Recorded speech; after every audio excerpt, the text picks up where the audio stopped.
When I bought my quiet little cabin on Maple Ridge, I thought I'd finally escape the noise of city life, but I didn't know I was moving into the kingdom of HOA Karen. She was the self-appointed queen of order, with her clipboard of doom and the power of petty fines.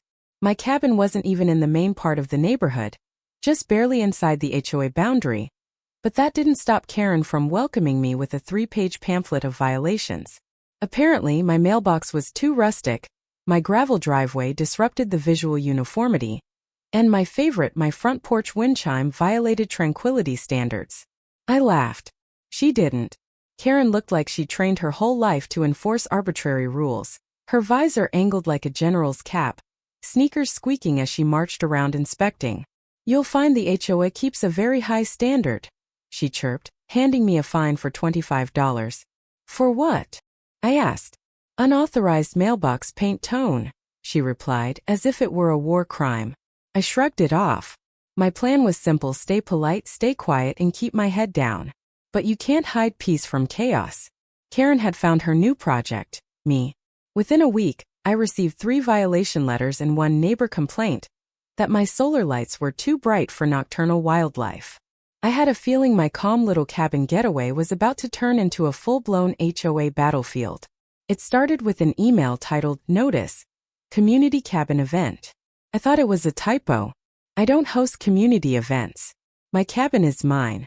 But when I opened the message, I nearly spat out my coffee. The HOA, without my consent, had scheduled my cabin for a 100-person retreat to promote community bonding. The email, signed by Karen, read, "Your cabin's rustic appeal and location make it ideal for our annual HOA retreat. Kindly prepare by removing personal items and securing any pets. The HOA board will manage logistics. Attendance is mandatory." I blinked twice. Was this woman serious? I replied, "This is my private property. You can't book it." 2 hours later, Karen responded, "Per HOA Cooperation Clause 4C, members must make reasonable accommodations for community use." Reasonable accommodations? That clause referred to sharing lawn equipment, not my entire cabin. When I confronted her at the next board meeting, Karen smiled sweetly. "It's for the neighborhood, dear. Don't be selfish." I told her flat out, "Nobody's using my cabin but me." Karen gasped like I'd cursed at the Pope. "That attitude doesn't reflect community spirit," she snapped. Over the next few days, I saw flyers around the neighborhood. Annual HOA retreat at Maple Ridge Cabin, food, fun, fellowship. Apparently it was official. My private cabin had been declared the community lodge. That's when I decided, if they were coming, they were in for a surprise. The morning of the retreat, I made a pot of coffee, put on my calmest smile, and grabbed a heavy-duty chain and padlock. If they wanted to play games, I'd bring my own rulebook, the lawful one. First, I installed a new private property, no trespassing sign right next to the gate. Then I wrapped the chain tightly around the gate and snapped the lock shut. Satisfying. By noon, the HOA caravan arrived. SUVs packed with coolers, folding chairs, and enough drama to fuel a reality show. At the front of the convoy was Karen, wearing a sun hat big enough to block the moon. She stepped out, clipboard in hand, and froze when she saw the lock. "Excuse me," she barked. "This gate is supposed to be open for the event." I sipped my coffee. "No events happening here." Karen puffed up. "This property is under community use authorization." I smiled. "Not according to county land records." "Want to see the deed?" A few neighbors shuffled awkwardly behind her. One whispered, "Karen, maybe we should double-check." "Silence, Bob," she hissed. Karen marched to the gate and shook it like she expected it to magically open. When it didn't, she turned red. "You're obstructing an HOA event." "Karen," I said calmly, "you're trespassing." She glared at me like she was about to call the FBI. I filmed the entire meltdown, every stomp, every shriek, every demand. That video? Yeah, it didn't just stay in my phone for long. That night, I uploaded the video to a neighborhood group chat, and within an hour, someone shared it to Reddit. The title read, "HOA President has public breakdown over locked gate she doesn't own." By morning, it had over 400,000 views. The comments were glorious. "She acts like she owns the state." "That lock clicked louder than justice." Karen.exe has stopped responding. Karen, of course, was furious. She sent a formal cease and desist written in Comic Sans demanding I take the video down to protect HOA dignity. I didn't. 2 days later, a news station called me for an interview. I declined, but the damage was done. Karen's meltdown had gone viral, and the HOA's reputation tanked overnight. Desperate, the board called an emergency meeting. Karen started it off with, "This behavior undermines our authority." I raised my hand. "Actually, your authority ends at my property line." The room went silent. Then I dropped the bombshell. I'd reviewed the HOA bylaws. The community use clause Karen cited? It applied only to common areas owned by the HOA, not private lots. When I read that aloud, half the board turned pale. One member muttered, "Karen, did you even read that section?" Karen's lips tightened. "It's about interpretation," she snapped. I smiled. "Funny. The county court doesn't interpret like you do." For once, Karen had no comeback, just steam coming out of her ears. The next week, Karen went into full retaliation mode. She started sending me daily violation letters for things that didn't even exist. Excessive pine needle accumulation, non-regulation bird sounds, unauthorized rustic aesthetic. My favorite was suspicious wildlife presence. Apparently, the raccoon that raided my trash was somehow my fault. She even tried to fine me $50 for lack of community spirit. I pinned every letter to my fridge like trophies, but behind the humor, I knew I had to play smart. So I kept documenting. I recorded every meeting, every interaction, every absurd letter. I even took photos of her inspecting my trash cans like she was on a CSI mission. When I refused to pay her fines, she sent a certified letter threatening to place a lien on my property. That was my breaking point. Called a real lawyer. Turns out, Karen had no legal standing to do any of it.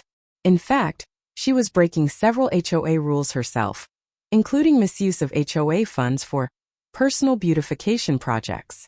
Apparently, the fancy garden in her backyard was funded by community improvement fees. My lawyer smirked.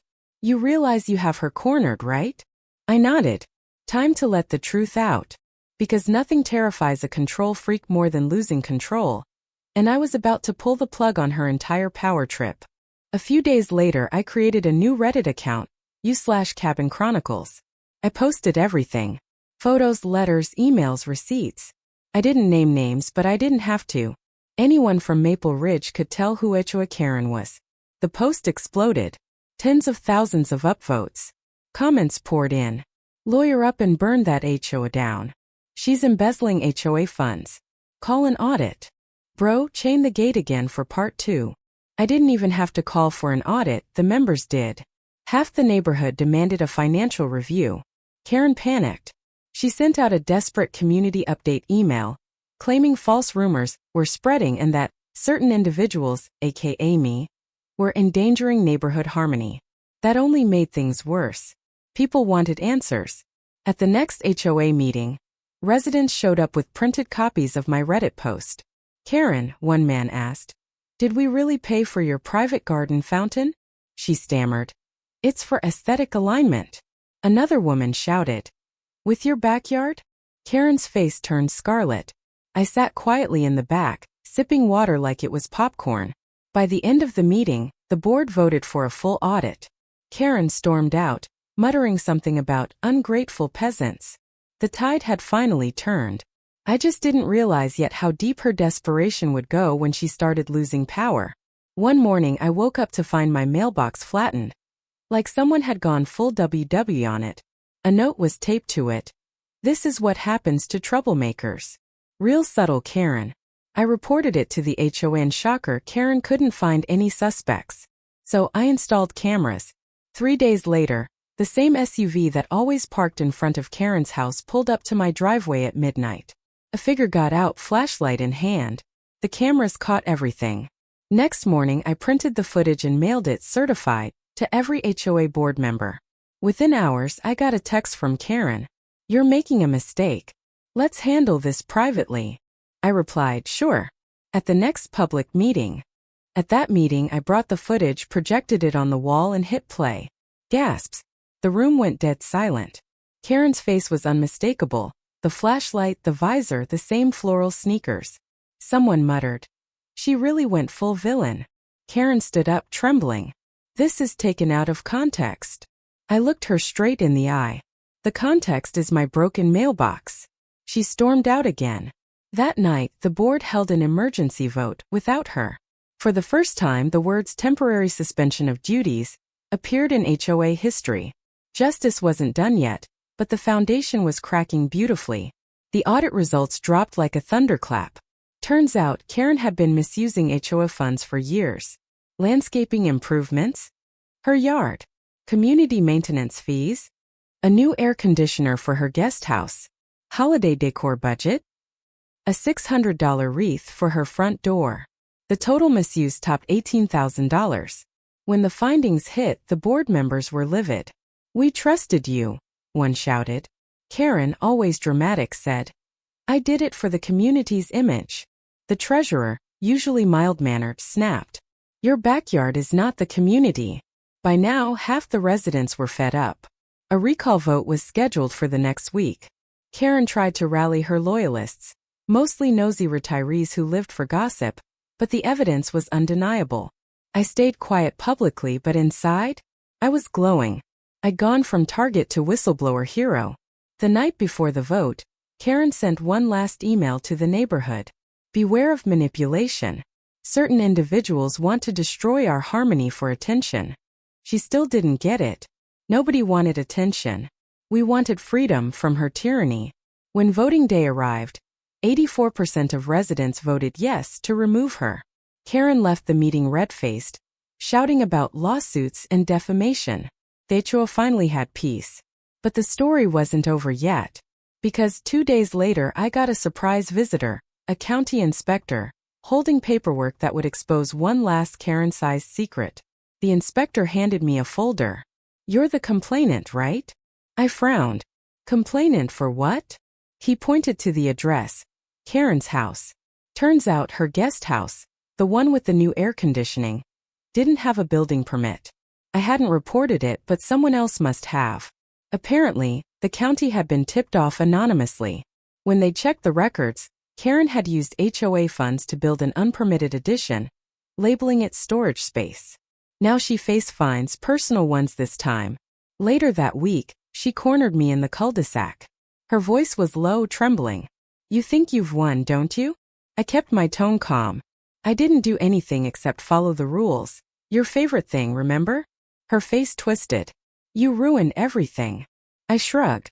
"I just locked a gate." She stomped away, muttering threats about reclaiming leadership. But honestly, she was finished. The community had moved on. The new HOA board removed dozens of pointless rules. No more mailbox color codes or approved gnome heights. My cabin finally became what it was meant to be. Quiet. Still, I couldn't shake the thought. Who had reported her to the county? When I checked my mailbox later that week, there was a note. No name. Just 3 words written in neat script. For the community. Guess I wasn't the only one tired of the Queen's reign. Just when everyone thought peace had returned, Karen reappeared like a bad sequel nobody asked for. She posted a dramatic Facebook rant titled "My Side of the Story," filled with lines like, "I was betrayed by those I served," and "I only wanted unity." The comments were brutal. One neighbor wrote, "Unity doesn't mean trespassing, Karen." Another added, "You used our money to build a she shed." Still, she wasn't done. Karen started hosting alternative HOA meetings in her backyard, claiming the real board was illegitimate. She even had a few followers, mostly the same people who once complained my grass was too emotionally chaotic. One night, I passed by her place and saw a banner that read, "Make Maple Ridge Great Again." I nearly choked on laughter. But things got weird when I started getting mysterious flyers in my mailbox again. Join the true HOA Restore Order. Reject chaos. Each one was printed in Comic Sans. Of course, I ignored them until one morning, someone pounded on my door. It was Bob, the nervous guy from earlier. "She's planning something big," he whispered. Apparently, Karen was preparing to reclaim the HOA office at the next board meeting, claiming the recall was procedurally invalid. I just smiled and grabbed my camera. "Let her try," I said. "I've still got the chain." The next HOA meeting was packed, standing room only. Even people who never cared about neighborhood drama showed up with popcorn. Karen strutted in like she was walking onto a courtroom TV show. "This board is illegitimate," she announced, slamming her binder onto the table. The new president, a soft-spoken retired teacher named Mrs. Lopez, remained calm. "You no longer hold any official position, Ms. Walker." Karen ignored her. "I demand reinstatement." The recall was manipulated by slander and illegal recordings. She pointed directly at me. I leaned back and smiled. "The recordings? Oh, you mean the ones you made possible by trespassing?" The crowd chuckled. Karen's face turned red. "This is harassment." Mrs. Lopez sighed. "Karen, please sit down or we'll have to remove you." Karen puffed up. "You wouldn't dare." That's when two off-duty deputies, invited as security after her last tantrum, stepped forward. The room gasped. Karen froze, muttered something about corruption, and stormed out to a chorus of clapping. As the door slammed, someone whispered, "Is she crying?" I didn't answer. Later, Mrs. Lopez thanked me quietly. "You exposed what everyone was too scared to confront." For the first time, I felt like Maple Ridge wasn't just a neighborhood, it was a community again. But something told me Karen's story wasn't done yet. She still had one last act. And I had a front row seat waiting. 2 days later, a news van rolled into the neighborhood. Big letters on the side. Channel 9 investigates. Turns out Karen had called them herself. They showed up at my gate, cameras rolling. "Sir," the reporter asked, "would you like to comment on accusations that you led a smear campaign against your HOA president?" I smiled politely. "Sure. Would you like to see the footage?" I played the infamous gate meltdown video right there on camera. The reporter's eyebrows shot up. "That's pretty clear evidence." Karen appeared mid-interview shouting, "That video was edited. He's manipulating the narrative." The cameraman didn't even flinch, he just kept rolling. The next day the segment aired. The title? HOA Drama Turns Viral. President Caught Trespassing on Member's Property. Karen thought she'd regain sympathy, instead she became a meme. Clips of her yelling, "This gate must be open," were everywhere. TikTok, YouTube, even Twitter. Someone remixed it into a song called "Open the Gate," Karen's anthem. Within 48 hours, the video had 1 million views. My inbox flooded with messages. Everything from sponsorship offers to "Bro, please post a part 2. Karen vanished from public view after that. Her true HOA group disbanded, and the neighborhood finally exhaled. But when I checked my mailbox the next morning, there was one more letter. No return address. Just a note inside that read, "You'll regret this." I smiled. Guess the sequel's still running. For weeks, everything was strangely peaceful. No letters, no surprise inspections, no HOA emails titled "Urgent." Just birds, quiet mornings, and the sound of the wind through pine trees. I almost missed the chaos. Almost. Then one night my phone buzzed. A message from Bob. "You might want to check the HOA files. Something's off." Curious, I stopped by the office the next day. Mrs. Lopez handed me a folder. "Karen's been trying to access records," she said. "Old ones. Financial." Sure enough, several documents were missing, all related to community maintenance budgets from 2 years ago. Turns out she'd been back late at night using her old key. I couldn't decide if she was bold or just addicted to drama.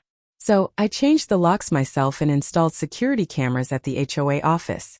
That night, they caught her again trying to sneak in through the back door. When police arrived, she claimed she just wanted to get her personal papers. They found shredded documents in her trunk. The next morning, word spread fast. The neighborhood group chat exploded. Karen got caught breaking in. Everyone was laughing except me, because I realized something. She wasn't just fighting for control. She was trying to erase evidence. And if she was desperate enough to do that, what else had she been hiding all along? The HOA's lawyer called me in 2 days later. "We found something," he said, holding a USB drive recovered from Karen's desk.